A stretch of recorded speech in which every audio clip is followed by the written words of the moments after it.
Breaking news शामिल कर लेते हैं। वजीर आजम शहबाज शरीफ की जेर सदारत कौमी सलामती कमेटी का इजलास, जिसका एलामिया जारी कर दिया गया है। खुफिया इदारों ने एलामिया की तहकीकात की है। कौमी सलामती कमेटी का एलामिया। जी, अजहर फारूक हमारे साथ मौजूद हैं। अजहर फारूक, बताइएगा क्या लिखा है इस एलामिया में? जी, इसमें एक तो ये बात वादे तौर पर की गई है कि जो गुज़श्ता इजलास हुआ था सिक्योरिटी काउंसिल का, उसकी तौसीक की गई है उसके फैसलों की। और साथ ही साथ असद मजीद जो साबिक सफीर हैं अमरीका में, वो भी आज के इजलास में शामिल थे और उन्होंने तफसीली तौर पर इस मरासिल के हवाले से ब्रीफ किया है। ताहम ये भी बताया गया कि सिक्योरिटी एजेंसीज ने जो तहकीकात की हैं उनमें ये वादे तौर पर बात सामने आई है कि कोई किसी किस्म की कोई साजिश नहीं थी। ताहम जो कंटेंट्स थे इस मरासिले के मुख्तलिफ, उनका तफसीली तौर पर जायजा लिया गया है और ये बात वादी की गई है कि किसी किस्म की साजिश तो नहीं थी, लेकिन मुरासला जो था उसकी हकीकत है और मुरासला जो है वो था। तो इस हवाले से नेशनल सिक्योरिटी काउंसिल आज के जो इजलास हुआ है उसने पिछले इजलास के फैसलों की एक मतलब फिर तौसीक की है। अच्छा, लेकिन पहले बात की गई थी इंटरफेरेंस की, इस दफा एलामिया में क्या लिखा है? जी, पिछला जो एलामिया था, इससे पहले जो एलामिया जारी हुआ था जब इमरान खान साहब जब वजीर आजम थे, तो उस वक्त इंटरफेरेंस की बात की गई थी। आज के एलामिया में क्या लिखा गया है? जी, आज की इलामे में भी यही लिखा गया है कि मुरासला तो बिल्कुल आया था और उसका जो मुख्तलिफ जो कंटेंट थे वो भी उसका तफसीली तौर पर अहाता किया गया, जायजा लिया गया, लेकिन ये वाज़ेह किया गया है कि किसी किस्म की कोई साजिश जो है वो नहीं है।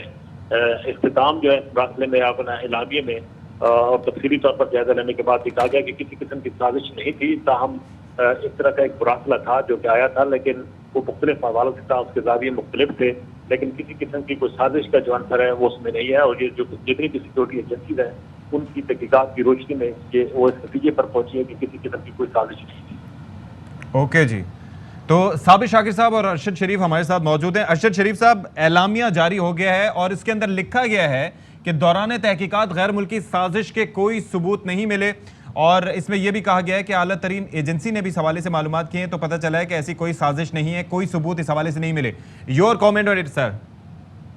अशफाक सतीश साहब, इसमें एक तो चीज़ जो पिछली एनएससी का एलामिया था उसकी सच तौसीक की है, जो कि DGISPR ने भी कहा था कि हाँ जी ब्लेटेंट इंटरफेरेंस हुई है, जो कि पिछली एनएससी में लिखा था। साथ अब ये सिक्योरिटी एजेंसीज ने जो तहकीकात की हैं कि फॉरेन कॉन्स्पिरेसी नहीं है, इसमें मजीद सवालात ये उठते हैं कि सिक्योरिटी एजेंसीज ने जो तहकीकात की हैं उनको डायरेक्शन किसने दी थी? क्या ये रिटन डायरेक्शन थी इसकी तहकीकात करने की, या उन्होंने खुद तहकीकात की? और अगर उन्होंने खुद तहकीकात की हैं तो किस किस शख्स से इसकी तहकीकात की गई हैं और कौन कौन सी चीज़ें उन्होंने इस हवाले से बाकायदा तौर पे चेक की हैं? क्या उन्होंने ये चीज़ देखी कि जिस तरह ईरान में prime minister Mosaddegh, classic case study है प्ले बुक ऑपरेशन, कि जनाब अपोजिशन को जो पैसे आए थे वो कहीं बाहर से तो नहीं आए थे या अंदरूनी तौर पे आए थे, क्योंकि ईरान में जब प्राइम मिनिस्टर मुसद्दक के खिलाफ जॉइंट ऑपरेशन US और ब्रिटिश सीक्रेट सर्विस ने किया था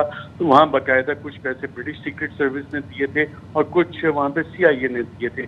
वो पैसों का सोर्स क्या मालूम किया? फिर क्या ये चीज़ें इस हवाले से मालूम की गई कि जो अपोजिशन के अराकीन की मुलाकातें हो रही थी US डिप्लोमेट्स के साथ, जो एक सिलसिला शुरू हुआ था, US डिप्लोमेट्स किस किस से मिले? क्या ज़ाहिर है आपने अपने प्रोग्राम्स में भी इसका तज़किरा किया था। ये अशफाक सतीश साहब, तो ये सवाल का जवाब क्या सिक्योरिटी एजेंसीज देने की इस पोजीशन में है कि क्या उन्होंने उन लोगों से तहकीकात की जो कि US एम्बेसी के मुख्तलिफ ऑफिशियल्स के साथ मिल रहे थे, और ख़ास तौर पे PTI के वो डिसिडेंट्स जिन्होंने पार्टी छोड़ी, पार्टी से इनराब किया, और उनकी मुलाकातें, क्या सिक्योरिटी एजेंसीज ने उन लोगों से ये पूछा कि आपकी मुलाकातों का मकसद क्या था? इस हवाले से वो भी शायद अभी तक सामने नहीं आया कि कब ये तहकीकात हुई, किस तरह से ये तहकीकात हुई, और क्या सिक्योरिटी इदारों के अंदर भी कोई ऐसी मुलाकातें हुई थी? क्योंकि जब आप ईरान को क्लासिक ऑपरेशन देखते हैं प्राइम मिनिस्टर मुसद्दक के खिलाफ और हेनरी किसिंगर का जो चिली में जिस तरह से एलेंडे की हुकूमत थी, तो उसमें सिक्योरिटी इदारों के अंदर भी उनके राब्ते थे, और वो डॉक्यूमेंट्स आप बाज़ाब्ता तौर पे जो डीक्लासीफाइड हुए हैं उनको आप पढ़ें तो पता लगता है कि ये रिजीम चेंज ऑपरेशन में कॉन्स्पिरेसी का लफ्ज़ कहीं नहीं लिखा होता, वहाँ कहीं नहीं लिखा होता कि हम इंटरफेयर करने लगे। वहाँ पे पूरी एक स्ट्रैटेजी बनाई जाती है, और जिस तरह इमरान खान और दीगर वज़रा कह रहे हैं کہ یہ تھریٹ دی گئی باقاعدہ طور پہ اگر عمران خان کی حکومت رہی تو تعلقات اچھے نہیں رہیں گے، اور اگر یہ چلی جاتی ہے تو تعلقات اچھے ہوں گے. یہی فارمولہ ایران میں بھی لگایا گیا، یہی چین میں لگایا گیا.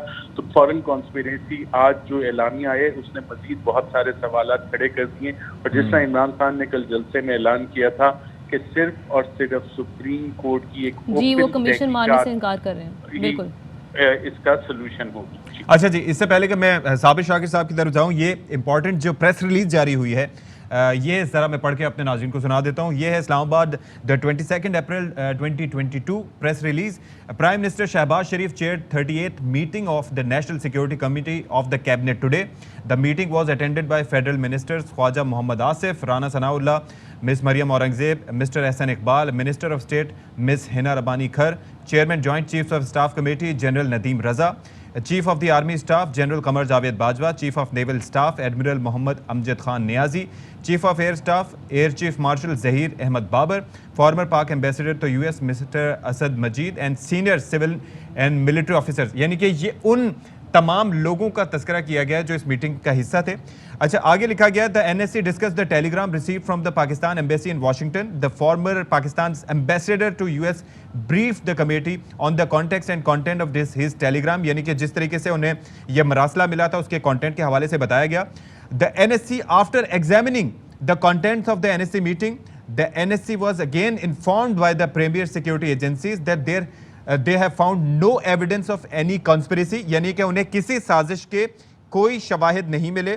Therefore, the NSC after reviewing the contents of the communication, the assessments received and the conclusions presented by the security agencies concludes that there has been no foreign conspiracy. یعنی کہ جو ان کو شواہد ملے یا جو انہوں نے اپنے طور پر تحقیقات کی اس سے انہیں یہ پوری طریقے سے اندازہ ہو گیا. اور اب یہ جو نیشنل سیکیورٹی کمیٹی ہے یہ کنکلوڈ کرتی ہے کہ ایسی کوئی بھی بیرونی سازش نہیں ہے اور نہ ہی اس کے شواہد ملے. چلیں جی، صابر شاکر صاحب بھی ہمیں جوائن کر چکے ہیں. صابر شاکر صاحب، آج پھر ایک قومی سلامتی کمیٹی کا اجلاس ہوا جس میں گزشتہ جو اجلاس ہوئے ہیں اس کے جو فیصلے تھے ان کا اعادہ کیا گیا. یعنی یہ کہا گیا سازش نہیں ہوئی لیکن مداخلت ہوئی ہے اندرونی معاملات میں. تو یہ اندرونی معاملات میں مداخلت اور سازش یہ کس طرح سے الگ ہو سکتے ہیں، ذرا بتائیے گا. جی بالکل، یہ ارشد صاحب بھی بتا رہے تھے کہ یہ جو سازش تیار کرتے ہیں عناصر وہ کبھی بھی یہ نہیں کہتے کہ ہم سازش کر رہے ہیں.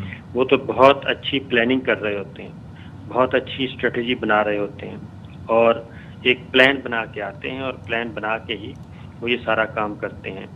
انڈیا نے کبھی بھی نہیں کہا کہ اس نے ایک سازش کے تحت مشرقی پاکستان کو الگ کیا تھا، بلکہ وہ کہتے ہیں کہ ہم نے کتنی اچھی منصوبہ بندی کی تھی کہ پاکستان دو لخت ہو گیا اور ہم نے بدلہ لیا. یہ ایک فیکٹ ہے. اور کبھی بھی جو دہشت گرد ہیں جب حملہ کرتے ہیں ہماری فورسز پہ، پاک افغان بارڈر پہ، پاک ایران بارڈر پہ، ہمارے ادھر آ کے، وہ کبھی بھی یہ نہیں کہتے کہ ہم نے پاکستان کے خلاف سازش کی. ظاہر ہے کہ وہ کہتے ہیں کہ ہم نے ایک بہت اچھی منصوبہ بندی کی تھی اور منصوبہ بندی کر کے ہم نے اپنے ٹارگٹ کو ہٹ کیا ہے اور ٹارگٹ اچیو کیا ہے. تو اس لیے یہ بات، لیکن اس میں جو امپورٹنٹ بات ہے وہ یہ ہے کہ جو پچھلا اعلامیہ ہے وہ اس کو انڈورس کیا گیا ہے. بالکل جی، the word is reaffirmed the decisions of the last NSC meeting. یعنی کہ ری افرم کیا ہے. اور اسی لیے اس سارا جو آج محفل سجائی گئی تھی، اتنا بڑا اجلاس بلایا گیا تھا اور بڑے چرچے تھے اس اجلاس کے کہ ہم اڑا کے رکھ دیں گے، یہ بتا دیں گے کہ جناب یہ سارا کچھ فضول ہے. ایون جو اسد مجید صاحب ہیں وہ بھی آئے اور انہوں نے بھی یہ مراسلہ واپس لینے سے یقیناً معذرت کی ہوگی.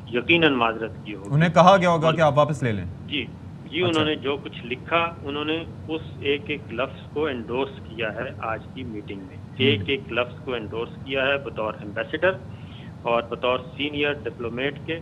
اور اسی لیے جو ہمارا یہ آج رانا ثناءاللہ صاحب وزیر داخلہ جو پریس کانفرنس کر رہے تھے وہ بھی بہت محتاط تھے اور انہوں نے کہا کہ یہ فیصلہ ہوا ہے کہ اس پر جو کچھ وہ اعلامیہ آئے گا اس کے بعد کوئی اور لب کشائی نہیں کرے گا. تو پھر آج کا جو آپ نے پیج وہ میرے سامنے پڑا ہے جو اعلان پریس ریلیز آیا ہے تو اس میں بھی بہت ہی محتاط گفتگو کرتے ہوئے اس چیپٹر کو کلوز کیا گیا ہے اور صرف یہ کہا گیا ہے کہ فورن کانسپریسی پہ کوئی एविडेंस नहीं मिले। तो बात यह है कि अभी तो किसी ने ऑर्डर ही नहीं किया तहकीकात करने का। अभी तो ना साबिक वज़ीर आज़म ने इस मेमो की तहकीकात का ऑर्डर दिया था और ना ही मौजूदा वज़ीर आज़म ने तहकीकात का ऑर्डर दिया। तो ये तहकीकात कहाँ हुई, किसने की, किसके हुक्म पे की, और तहकीकात हैं कहाँ, वो भी कोई नहीं है इस पे कोई। तो साबिर साहब फिर सवाल ये बनता है कि अगर साजिश नहीं हुई, मुदाखलत हुई है, तो इस अंदरूनी मुदाखलत पर अब क्या एक्शन लिया जाएगा? जी, ये बिल्कुल इसी तरह की मुदाखलत है जैसे पाकिस्तान हमेशा ये कहता है कि हमारे अंदरूनी मामलात में इंडिया मुदाखलत कर रहा है। तो वो मुदाखलत जो है वो साजिश से बड़ी चीज़ होती है। साजिश तो होती है कामयाब हो या ना हो, ये साजिश तो तैयार होती है कि कामयाब हुई नहीं हुई, लेकिन जो मुदाखलत है वो इसका मतलब होता है कि हो चुकी है, बिल्कुल हो चुकी है, मुदाखलत हो चुकी है। और इंडिया हमेशा पाकिस्तान पे यही इल्ज़ाम तराशे कि मुदाखलत कर रहे हैं। ठीक है। और पाकिस्तान ने भी यही कहा कि मुदाखलत तो इसमें तो जो पिछला प्रेस रिलीज था, आप ये देखिए कि पिछले जो मीटिंग थी 37th मीटिंग, वो डिटेल्स उसमें सारी बातें हुई थी और उसमें सब लोगों ने इनपुट दिया था। इवन ये भी फैसला नहीं हो सका क्योंकि आज ये लेके गए थे, इनकी कोशिश थी कि जो पिछली मीटिंग के मिनट्स हैं वो डिक्लासिफाई कर दिए जाएं। अच्छा, वो भी डिक्लासिफाई नहीं किए गए। अच्छा। और इसलिए ये इतना सेंसिटिव मामला है, बहुत ही वाकई बहुत सेंसिटिव मैटर है। उस मेमो में इतनी वर्थ है कि उसको कोई भी छेड़ने के लिए तैयार नहीं है। मौजूदा सलामती कमेटी भी, अब जाहिर है अब कैसे मुमकिन है कि क्योंकि आज के जो शुरा में से जो सिविल साइड थी वो नई थी, उसमें शहबाज शरीफ साहब प्राइम मिनिस्टर नए थे, ख्वाजा आसिफ साहब, राना सनाउल्लाह साहब, मरियम औरंगजेब साहबा, आसन इकबाल साहब, बिना रब्बानी खान, जी। ये एक साइड जो थी वो इसमें 38th मीटिंग में नई थी, बाकी तो सब पुराने मौजूद थे। चलिए ठीक है। अहम तरीन खबरें अब एक क्लिक की दूरी पर, हर लम्हा बाखबर रहने के लिए सब्सक्राइब करें हमारा YouTube चैनल। अपने मोबाइल फोन से मुल्की और बैनुल अक़वामी अहम खबरों तक रसाई के लिए डाउनलोड कीजिए मोबाइल ऐप। बावसूख जराए से मुसद्दिका खबरों, तज्जियों और तबसरों से मुस्तफीद होने के लिए विजिट कीजिए पाकिस्तान की सबसे बड़ी न्यूज वेबसाइट। ARY न्यूज पहुंचा रहा है खबरें सबसे पहले आप तक, ताकि आप रहें हर लम्हा बाखबर।